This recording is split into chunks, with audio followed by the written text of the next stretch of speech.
সুপ্রিয় দর্শক, স্বাগতম আপনাদেরকে আতঙ্কের নিশীথের নতুন একটি এপিসোডে। আচ্ছা, আমি আজকে আপনাদের সাথে এমন একটা স্টোরি শেয়ার করব, যেটা আমার আব্বুর সাথে ঘটেছে।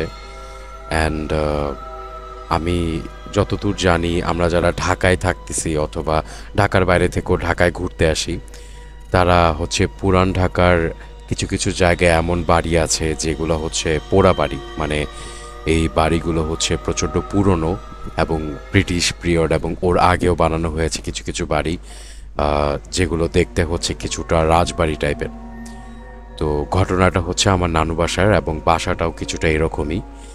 এবং এখানে একটি হিন্দু একজন মেয়ের আত্মা এখানে ঘুরে বেড়ায়, এবং এই স্টোরিটাই আমি আপনাদের সাথে শেয়ার করব। তাহলে আর দেরি না করে ঘটনায় চলে যাচ্ছি, কিন্তু তার আগে ইন্ট্রোটা একবার শুনে আসি।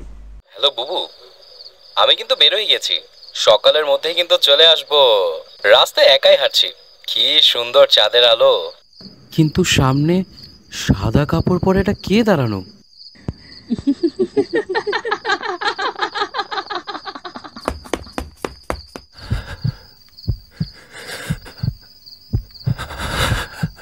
ওরে আল্লাহ, ওরে আল্লাহ, এটা আমি কি দেখলাম?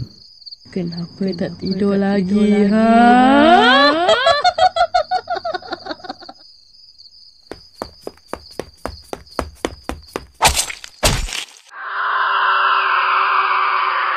ওয়েলকাম টু আতঙ্কের নিশীথে।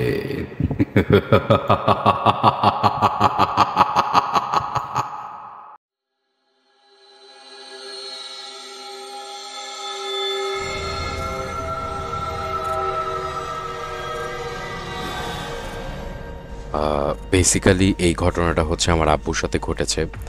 তো আমার নানু বাসা অনেক পুরনো একটা বাসা ছিল, এবং সেই বাসাটা ভেঙে নতুন করে বানানোর উদ্দেশ্যে ভেঙে ফেলা হয়।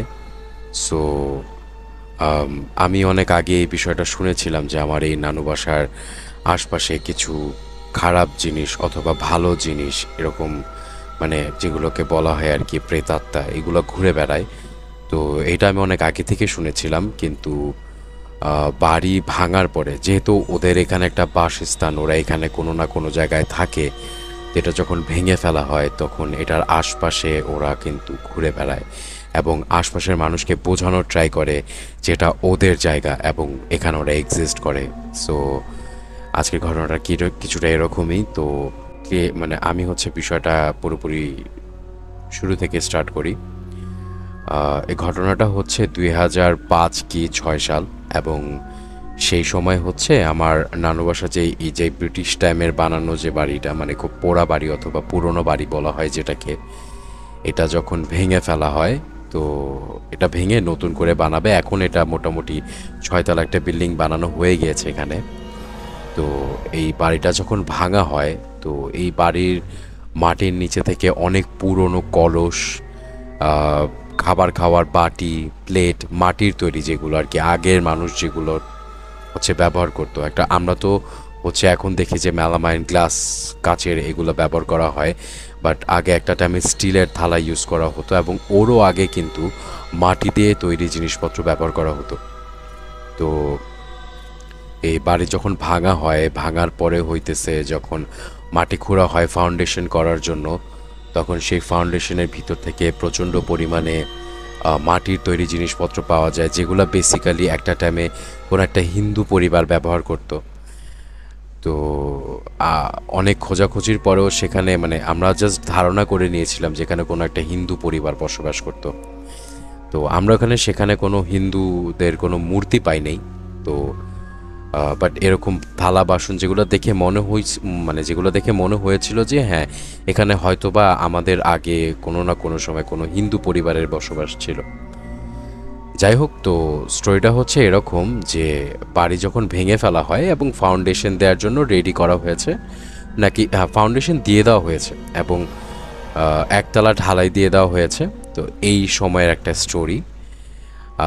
ঘটনাটা 2006-05 এরকম টাইমে ঘটা। তো আমার আব্বু আমার নানু বাসা যেহেতু ভেঙে ফেলছে, সো দেখার জন্য যে কাজ কত দূর, কীভাবে কী হচ্ছে না হচ্ছে, এটা দেখার জন্য আমার আব্বু আমার নানু বাসায় যায়। তো টাইমটা ছিল হচ্ছে এক্স্যাক্ট মাগরিবের কিছুক্ষণ আগে সে যায়, মানে মাগরিবের আজানটা দিবে এই কিছুক্ষণ আগে যায়।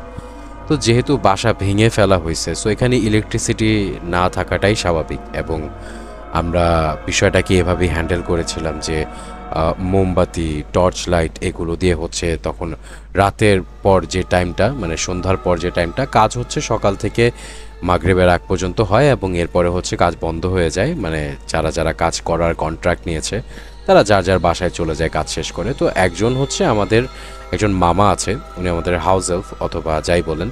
তো তাকে বলা হয়েছিল যে তুমি একটা কাজ করো, যেহেতু এখানে বাসাটা খালি থাকবে, মোটর টাটর অনেক কিছু আছে, এবং যেগুলো মানে বাড়ি বানানোর যে সরঞ্জাম আছে সেগুলোও আছে, এগুলো চুরি হয়ে যাওয়ার সম্ভাবনা, তো তুমি এখানে রাতে থাকো, তুমি এখানে রাতে থাকো, থাইকা জাস্ট যা জিনিসগুলো একটু পাহারা দিবা। তো উনি ওনার একটু মানে কি বলে উইড খাওয়ার হচ্ছে স্বভাব ছিল। তো যে কারণবশত উনি কি করতো, এই সন্ধ্যার পরে এরকম টাইমে তো বাসা তো পুরোপুরি অন্ধকার হয়ে যেত, তো সে মোমবাতি জ্বালায়, সেই মোমবাতি জ্বালায় সেখানে স্টে করতো, এবং রাতে খাবার টাবার খায় ঘুমায় যেত, এবং পরের দিন সকালবেলা যখন কন্ট্রাক্টররা চলে আসতো তখন তিনি উঠে নিজের বাসায় চলে যেতেন, এরকম একটা বিষয় ছিল। তো এখন যেই সন্ধ্যার ঘটনা আমি বলতেছি, তো আমার আব্বু হচ্ছে মানে বেসিক্যালি আমার বাসা থেকে আমার নানু বাসার দূরত্ব বেশি একটা না, সর্বোচ্চ 2 থেকে 3 মিনিট হেঁটে যেতে সময় লাগে, একটা গলি পার করলেই হচ্ছে আমার নানু বাসা। তো আমার আব্বু চিন্তা করলো যে কন্ট্রাক্টররা তো এখন চলে গেছে, কাজ টাজ অলমোস্ট বন্ধ রাইট নাও, তো যা একটু খোঁজখবর নিয়ে দেখি যে কিভাবে কি হচ্ছে না হচ্ছে। তো সে উদ্দেশ্যে তিনি আমার নানু বাসায় যায়, এবং যাওয়ার পর দেখে যে পুরোপুরি ঘুটঘুটে অন্ধকার। আমার যে মামা মানে যিনি আমাদের হাউস হেল্প অথবা সামথিং, তো উনি হচ্ছে ওখানে একটা মোমবাতি জ্বালায় বসে আছে, এবং সে মানে খাওয়া দাওয়া করে ঘুমানোর প্রস্তুতি নিচ্ছে, মানে ওনারা খুব তাড়াতাড়ি ঘুমায় যায়, ফজরের টাইম উঠে যায়, গ্রামের মানুষ তো বিষয়টা কিছুটা এরকমই। তো আমার আব্বু হচ্ছে যায় জিজ্ঞেস করে, তো ওনার নাম আমি নর্মালি বলছি, ওনার মানে এক্স্যাক্ট নামটা আমি বলতেছি না, কারণ জিনিসটাতে প্রাইভেসির একটা অ্যাক্ট থাকে। তো ধরে নিলাম আমরা ওনার নাম হচ্ছে হারুন। তো আমার আব্বু হচ্ছে যায় বলে যে কিরে হারুন, তুই কি ঘুমানোর প্রস্তুতি নিচ্ছিস, ঘুমায় টুমায় যাবি? তো আমার আব্বু হইতেছে জিজ্ঞেস করার পরে আমার যে ওই হারুন যে মামা আছে উনি বলে যে দুলা ভাই, আপনি যেহেতু আসছেন তাহলে আপনি একটু 10টা মিনিট বসেন, আমি একটু বাইরে থেকে আমার জন্য খাবার নিয়ে আসি, আমি খাবারটা নিয়ে এসে খাওয়া দাওয়া করে ঘুমিয়ে যাবো, তারপর আপনি চলে যায়। তো আমার আব্বু বলে ঠিক আছে তুই খাবার আনতে যাই, সমস্যা নাই, কিন্তু কাজ কত দূর কীভাবে কি হইলো না হইলো আমাকে একটু আপডেট দে বিষয়টা নিয়ে। তো আমার সেই মামা নর্মালি আপডেট দেয় যে এই এই কারণে হচ্ছে এই জিনিসগুলো হয়েছে, তো কাজগুলো হয়েছে, এত দূর আগাইছে। তো আমার মামা বলে যে দুলা ভাই আপনি কিছুক্ষণ বসেন, আমি একটু আসতেছি। এই কথা বলে তিনি বের হয়ে যায়, এবং আমার আব্বু হচ্ছে ওই মুহূর্তে ভাঙা বাড়িটার মধ্যে একা, ওখানে আর কেউ নেই। তো একটা মোমবাতি জ্বলতেছে। তো তখনকার টাইমে তো এই অ্যান্ড্রয়েড ফোন অথবা এগুলা টাইপ স্মার্টফোন ছিল না, তো বাটন ফোন ছিল। তো আমার আব্বু বাটন ফোন দিয়ে গেম খেলছিল, ওটার ভিতরে তো কিছু কিছু গেমস হয়, তো উনি ওটা দিয়ে হচ্ছে গেমস খেলতেছিল। তো লোকেশনটা যদি আমি বলি, আমার আব্বু বসা মানে ভাঙা একটা বাড়ি, এক কোণে হচ্ছে ছোট মোমবাতি জ্বলতেছে, এবং আশপাশে অনেক অন্ধকার, মানে ঘুটঘুটে অন্ধকার, এত একটা ক্লিয়ারলি বোঝা যাচ্ছে না যে কোথায় কোন কি জিনিসটা রাখা আছে। তো আমার আব্বু বসে ফোন চালাচ্ছে। তো তার কথা হচ্ছে লাগে যে হারুন যে মামা আছে উনি আসলে উনি নর্মালি বললো যে ঠিক আছে তাহলে তুমি ঘুমাও, এই কথা বলে তিনি চলে আসবে। তো উনি ওনার মতো মোবাইল চালাচ্ছে। তো ওনার হাতের বাম পাশে হচ্ছে সিঁড়ি ছিল, যে সিঁড়ি দিয়ে 2 তলায় উঠা যায়। হ্যাঁ, তো আমার আব্বু মানে হঠাৎ বসে থাকতে থাকতে ওনার কাছে মনে হচ্ছে যে হঠাৎ করে বেলি ফুলের স্মেল আসতেছে, মানে বেলি ফুল যে হয়, হঠাৎ করে সেই বেলি ফুলের স্মেল আসতেছে। তো উনি চিন্তা করে যে এই মাগরিবের টাইমে এই সময়ে হঠাৎ অন্ধকারও হয়ে গেছে, এই টাইমে বেলি ফুল কোথা থেকে আসলো? বাসায় কিন্তু কোনো ছাদে কোনো গাছ টাছও নেই বেলি ফুলের, যেখান থেকে স্মেল আসবে। আর এটা বেলি ফুল ফোটার সময়ও ছিল না। আমরা যেরকম জানি যে বেলি ফুল হচ্ছে বৃষ্টির সময় ফোটে বর্ষাকালে, এরকম কোনো সময়ও ছিল না, নর্মাল দিন ছিল। মানে শীতের দিন ছিল না গ্রীষ্মকাল ছিল এক্স্যাক্টলি তো আমার মনে নেই, বাট এরকমই কিছু একটা। যাই হোক, তো আমার আব্বু হচ্ছে প্রচণ্ড পরিমাণে মানে বেলি ফুলের স্মেল পাইতেছে। তো বেলি ফুলের স্মেল পাইতে পাইতে উনি দেখতেছে যে আস্তে আস্তে মানে স্মেলটা হচ্ছে প্রচণ্ড বিকট হচ্ছে, মানে অনেক বেড়ে যাইতেছে, মানে মনে হচ্ছে ওনার ধারে কাছে কেউ বেলি ফুল এনে রেখে দিছে এমন একটা স্মেল আসতেছে।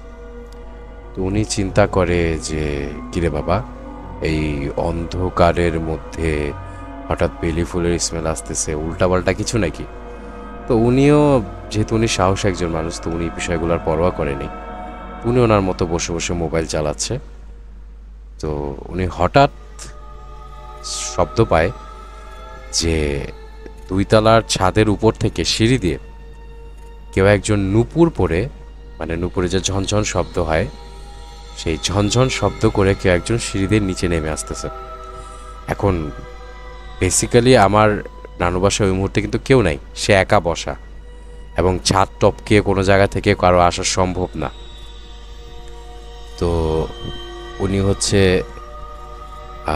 শব্দ পায় এরকম যে ঝনঝন করে কেউ নূপুর পরে সিঁড়িতে নিচে আসতেছে, মানে শুনে মনে হচ্ছে যে হয় না যে টিনেজের অথবা ইয়াং যে মেয়েরা থাকে তারা যেরকম নূপুর পরে বাসায় ঘোরাফেরা করে, এরকম কোনো একটা মেয়ে হচ্ছে সিঁড়ি দিয়ে নূপুর পরে নিচে নেমে আসতেছে।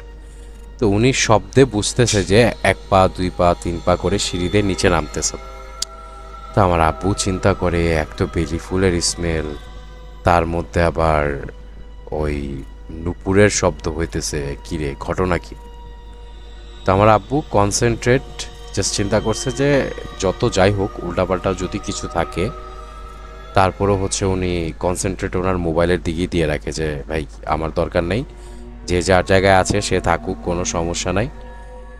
তো উনি ফোন চালাইতে চালাইতে হঠাৎ খেয়াল করে যে সিঁড়ি বেয়ে বেয়ে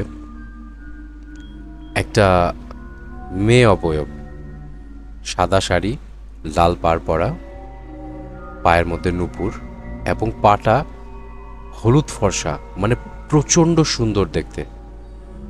তো আমার আব্বু দেখে যে সিঁড়িতে এসে, মানে হয় না 2 সিঁড়ির মাঝখানে একটা জায়গা থাকে, ওখানে এসে দাঁড়ায় গেল। আমার আব্বু আর চোখে দেখতেছে জিনিসটা, যে একটা মেয়ে টিনেজ হবে হয়তো, যে হিন্দু এবং সাদা শাড়ি লাল পাড় পরা, সে হচ্ছে সেই জায়গাটাতে আয়সা দাঁড়ায় আছে এবং তার পায়ে নূপুর আছে এবং সেই নূপুর থেকে শব্দ আসতেছিল। তা আমার আব্বু চিন্তা করে যে এখানে তো নূপুর পরে কেউ আসার কথা না, এখানে something is wrong and this is not a human, this is something else. তো আমার আব্বু চিন্তা করে যে যত যাই হোক ভয় পেলে হবে না, তো আমি যদি ভয় পেয়ে যাই তাহলে আমার ক্ষতি করে ফেলবে। তো আমার আব্বু হচ্ছে সাহস করে মেয়েটার দিকে তাকায় এবং পাটা দেখে এবং দেখে যে পাটা প্রচণ্ড সুন্দর, পায়ের মধ্যে হচ্ছে আলতা লাগানো, আলতা দিয়ে খুব সুন্দর করে আলতা আঁকা আছে।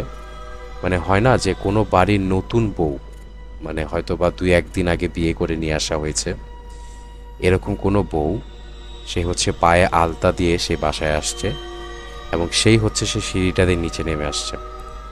তো আমার আব্বু চিন্তা করে যে যদি আমি এখন ভয় পেয়ে যাই তাহলে তো সমস্যা হতে পারে। তাই সে সাহস করে আস্তে আস্তে মাথাটা উঁচু করা স্টার্ট করে। মানে তার কথা হচ্ছে যে যদি খারাপ কিছু হয় তাহলে হয়তো ভয়ঙ্কর কোনো ফেস দেখাবে, আর যদি ভালো কিছু হয় তাহলে তো আমার ক্ষতি করবে না, তো why don't I C the face. তো উনি আস্তে আস্তে উপরের দিকে তাকানো স্টার্ট করে এবং তাকায় দেখে যে হলুদ ফর্সা প্রচণ্ড সুন্দর একটা মেয়ে, হিন্দু, মাথায় হচ্ছে বেলি ফুলের গাজরা পরা, কপালে সিঁদুর দেয়া, মানে সিঁথিতে হচ্ছে সিঁদুর দেয়া, এবং সুন্দর করে আমার আব্বুর দিকে তাকায় আছে, তাকায় আমার আব্বুকে দেখতেছে যে আমার আব্বু এখানে কেন বসে আছে আর সামথিং। তো আমার আব্বু দেখে হতেছে 2 মিনিটের মধ্যে, মানে মনে হচ্ছে তার কাছে মনে হচ্ছিল যে সে একটা ঘোরের মধ্যে চলে গেছে, যে উনি কোনো কিছু হ্যালুসিনেট করতেছে, দিস ইজ নট রিয়েল, এমন একটা জিনিস মনে হচ্ছিল। এবং তার সেই মেয়ের হচ্ছে চুলগুলো উঠতেছিল এবং মনে হচ্ছে একটা আলাদা লাইট, একটা আলাদা আলো হচ্ছে সে নিজের সাথে নিয়ে ঘুরতেছে। এবং মেয়েটা দেখতে মানে অনেক সুন্দর ছিল। আমার আব্বু বলছে যে সে এতটাই বেশি সুন্দর ছিল যে আমার আব্বু এরকম সুন্দর মানুষ আজ পর্যন্ত কোনোদিন দেখেনি। তো আমার আব্বু হইতেছে জিনিসটা দেখে চুপ করে মাথা নিচু করে বসে থাকে। তখন সে মেয়েটা মানে আমার আব্বু খেয়াল করে যে সে মেয়েটা আবার পিছনের দিকে ঘুরে 1 পা 2 পা করে ঝনঝন ঝনঝন শব্দ করতে করতে সিঁড়ি দিয়ে উপরে চলে গেল। এবং উপরে যাওয়ার পরে আর কোনো নুপুরের শব্দ আসতেছে না, কোনো ঝনঝনের সাউন্ড নেই তখন আর।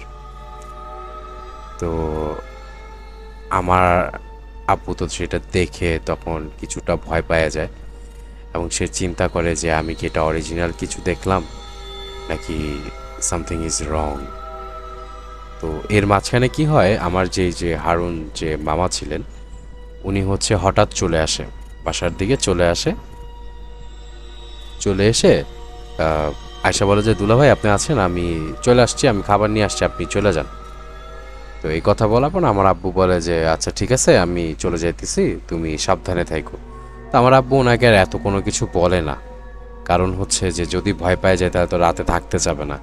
আর যেহেতু সে মেয়েটা যেটা আছে সে যেহেতু আমার আব্বুর সামনে পর্যন্ত এসে ফেরত চলে গেছে, সো অবভিয়াসলি উনি কোনো ক্ষতি কারো করবে না, ওনারও কোনো ক্ষতি করবে না।